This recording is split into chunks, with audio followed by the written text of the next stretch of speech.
എല്ലാവർക്കും ചെയ്യാൻ ജിന്നിന് കഴിയും, നമ്മളെക്കാളും കഴിയും. ഉണ്ടോ? അപ്പൊ പിന്നെ പ്രശ്നമില്ലല്ലോ. നമ്മൾ ചെയ്യുന്ന ഏതെല്ലാം വർക്കുണ്ടോ അത് മുഴുവനും ജിന്നിന് ചെയ്യാൻ കഴിയും, നമ്മളെക്കാൾ ചെയ്യാനും ജിന്നിന് കഴിയും. അദ്ദേഹത്തിന്റെ വിശദീകരണമാണ്, കേട്ടോളൂ. അദ്ദേഹം പറയുകയാണ്, ഒരു സൃഷ്ടിക്കും കഴിയാത്ത കാര്യം അല്ലാഹുവിന് മാത്രം കഴിയുന്ന കാര്യം ചോദിക്കലാകണം. കേട്ടോ, പ്രാർത്ഥനയാകണമെങ്കിൽ ഹുസൈൻ മൗലവി പറഞ്ഞതുപോലല്ല കാര്യം. മനുഷ്യന്റെ കഴിവ്, നമ്മുടെ കഴിവ് അവസാനിക്കുന്നിടത്തല്ല പ്രാർത്ഥന ആരംഭിക്കുന്നത്. നേരെ മറിച്ച് സൃഷ്ടികളുടെ കഴിവ്, സൃഷ്ടി എന്ന് പറയുമ്പോൾ ജിന്നിന്റെ കഴിവ്, മലക്കിന്റെ കഴിവ്, അള്ളക്ക് മാത്രം ചെയ്യാൻ കഴിയുന്ന കാര്യം അത് ചോദിച്ചാലേ പ്രാർത്ഥനയാവുകയുള്ളൂ. പ്രാർത്ഥനയാകണമെങ്കിൽ ഒരു സൃഷ്ടിക്കും കഴിയാത്ത കാര്യം അല്ലാഹുവിന് മാത്രം കഴിയുന്ന കാര്യം ചോദിക്കലാകണം. അപ്പോഴേ പ്രാർത്ഥനയാവുള്ളൂ, അല്ലെങ്കിൽ പ്രാർത്ഥനയാവൂല. അപ്പൊ ജിന്നിന്റെ കഴിവിൽപ്പെട്ട ഒരു കാര്യം ചോദിച്ചാൽ പ്രാർത്ഥനയാവോ? ജിന്നിന്റെ കഴിവിൽപ്പെട്ട ഒരു കാര്യം ചോദിച്ചാൽ പ്രാർത്ഥനയാകുമോ? പ്രാർത്ഥനയാവുകയില്ല. മനസ്സിലാക്കണം, ഈ വാദമാണ് ഹുസൈൻ മൗലവി പിന്താങ്ങുന്ന വാദം. എന്നുള്ള നിലക്ക് ആരെങ്കിലും ചിലപ്പോൾ ഉപയോഗിച്ചിട്ടുണ്ടാകാം. മനുഷ്യ കഴിവിന് അതീതമായ എന്ന് പറഞ്ഞാൽ അതുകൊണ്ട് ഉദ്ദേശിക്കുന്നത് മനുഷ്യൻ ഒരു സൃഷ്ടിയാണ്.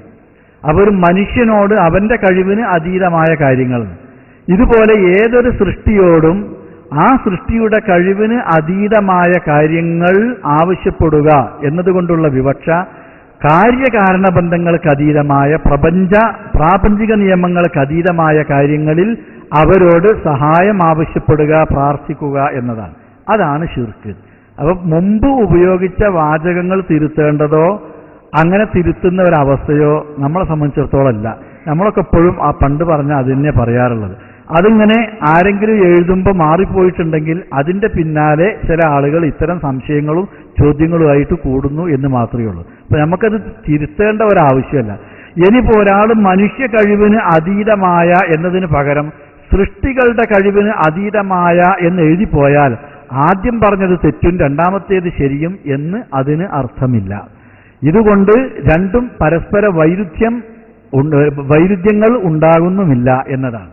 മൂന്നാമത്തെ കാര്യം, ഒരു വിജനമായ സ്ഥലത്ത് ഒരാൾ ചെന്നുപെട്ടാൽ ഇതുപോലെ ഏതൊരു സൃഷ്ടിയോടും ആ സൃഷ്ടിയുടെ കഴിവിന് അതീതമായ കാര്യങ്ങൾ ആവശ്യപ്പെടുക എന്നതുകൊണ്ടുള്ള വിവക്ഷ കാര്യകാരണബന്ധങ്ങൾക്ക് അതീതമായ പ്രാപഞ്ചിക നിയമങ്ങൾക്ക് അതീതമായ കാര്യങ്ങളിൽ അവരോട് സഹായം ആവശ്യപ്പെടുക, പ്രാർത്ഥിക്കുക എന്നതാണ്. അതാണ് ശിർക്ക്. കേട്ടോ, പ്രാർത്ഥനയാകണമെങ്കിൽ ഹുസൈൻ മൗലവി പറഞ്ഞതുപോലല്ല കാര്യം. മനുഷ്യന്റെ കഴിവ്, നമ്മുടെ കഴിവ് അവസാനിക്കുന്നിടത്തല്ല പ്രാർത്ഥന ആരംഭിക്കുന്നത്. നേരെ മറിച്ച് സൃഷ്ടികളുടെ കഴിവ്, സൃഷ്ടി എന്ന് പറയുമ്പോൾ ജിന്നിന്റെ കഴിവ്, മലക്കിന്റെ കഴിവ്, അള്ളക്ക് മാത്രം ചെയ്യാൻ കഴിയുന്ന കാര്യം അത് ചോദിച്ചാലേ പ്രാർത്ഥനയാവുകയുള്ളൂ. ഇനിയിപ്പോ ഒരാൾ മനുഷ്യ കഴിവിന് അതീതമായ എന്നതിന് പകരം സൃഷ്ടികളുടെ കഴിവിന് അതീതമായ എന്ന് എഴുതിപ്പോയാൽ ആദ്യം പറഞ്ഞത് തെറ്റും രണ്ടാമത്തേത് ശരിയും എന്ന് അതിന് അർത്ഥമില്ല. ഇതുകൊണ്ട് രണ്ടും പരസ്പര വൈരുദ്ധ്യങ്ങൾ ഉണ്ടാകുന്നുമില്ല എന്നതാണ്. ഇത് സമ്മേളനത്തിന് ശേഷമാണ് ഈ വാദത്തിന്റെ പ്രയോക്താവായി പ്രചാരകനായി ഹുസൈൻ മൗലവി മാറിയത്. സമ്മേളനത്തിന്റെ പ്രചരണത്തിൽ പോലും അദ്ദേഹത്തിന് ഈ വാദമില്ല. സമ്മേളന പ്രചരണത്തിൽ അദ്ദേഹം പ്രസംഗിക്കുന്നത്, അദ്ദേഹം പറയുന്നത് നമ്മുടെ കഴിവ് അവസാനിക്കുന്നിടത്ത് പ്രാർത്ഥന ആരംഭിക്കും. സമ്മേളനം കഴിഞ്ഞപ്പോ അദ്ദേഹം പറയുന്നു, സൃഷ്ടികളുടെ കഴിവിനപ്പുറം ചോദിച്ചാലേ പ്രാർത്ഥനയാകൂ എന്ന സക്കരിയ മൗലവിയുടെ വാദമാണ് എനിക്ക് ശരിയായി തോന്നുന്നത്. അതിന് പിൻബലം നൽകുക ഒരാവശ്യമല്ല. ഇനിയിപ്പോ ഒരാൾ മനുഷ്യ കഴിവിന് അതീതമായ എന്നതിന് പകരം സൃഷ്ടികളുടെ കഴിവിന് അതീതമായ എന്ന് എഴുതിപ്പോയാൽ ആദ്യം പറഞ്ഞത് തെറ്റും രണ്ടാമത്തേത് ശരിയും എന്ന് അതിന് അർത്ഥമില്ല. ഇതുകൊണ്ട് രണ്ടും പരസ്പര വൈരുദ്ധ്യങ്ങൾ ഉണ്ടാകുന്നുമില്ല എന്നതാണ്. ജിന്നിന്റെ കഴിവിൽപ്പെട്ട ഒരു കാര്യം ചോദിച്ചാൽ പ്രാർത്ഥനയാകുമോ? പ്രാർത്ഥനയാവുകയില്ല. മനസ്സിലാക്കണം, ഈ വാദമാണ് ഹുസൈൻ മൗലവി പിന്താങ്ങുന്ന വാദം. സമ്മേളന പ്രചരണത്തിൽ അദ്ദേഹം പ്രസംഗിക്കുന്നത്, അദ്ദേഹം പറയുന്നത് നമ്മുടെ കഴിവ് അവസാനിക്കുന്നിടത്ത് പ്രാർത്ഥന ആരംഭിക്കും. സമ്മേളനം കഴിഞ്ഞപ്പോ അദ്ദേഹം പറയുന്നു, സൃഷ്ടികളുടെ കഴിവിനപ്പുറം ചോദിച്ചാലേ പ്രാർത്ഥനയാകൂ എന്ന സക്കരിയ മൗലവിയുടെ വാദമാണ്.